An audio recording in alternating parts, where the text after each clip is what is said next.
পাত্রী দেখি, আমি পাত্রীপক্ষের লোকের কাছে কি বলবো? আমার ছেলে খালি হাগু করে, হিসু করে, ভোগ করে, খায়, ঘুমায়। আর একটা যেটা করি সেটা তো লোকের সামনে বলা যাবে না। আর কিছুই দেখলে ভয় পায়। রোজগার না করলে বিয়েটা কেউ দেয় না। কোনো ভালো বাড়ির মেয়ে পাবি না তো।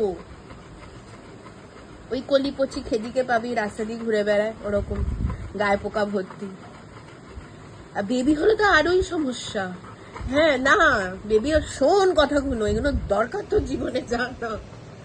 তো রোজগার নেই, আরে তোর বিস্কুটের থেকে অর্ধেক বিস্কুট তোর বউকে দিয়ে দিতে হবে। আরে এটা তোর বউ খাবে না তো।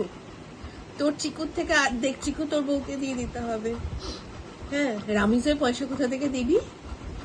হ্যাঁ, ভ্যাকসিনের পয়সা কোথা থেকে দিবি? রোজগার করতে হবে তো বিয়ে করতে গেলে। হ্যাঁ, রোজগার নেই তো তোর, তুই তো বেকার। হ্যাঁ, ওর দিকটাও তো পরিষ্কার করতে পারিস না, নিজে কি হবে ভাবছিস? এগুলো চিন্তার বিষয়। তোর তো রাতে চিন্তায় ঘুম আসার কথা না, যে আমার বিয়ের বয়স পেরিয়ে যাচ্ছে অথচ আমার একটা রোজগার নেই। আগে থেকে যা চাকরি খুঁজবি, ঠিক আছে? বুঝতে পারলি?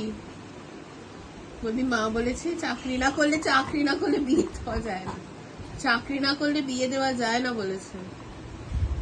আমি চাকরি করি, তো পাপা চাকরি করে, আমরা বিয়ে করেছি।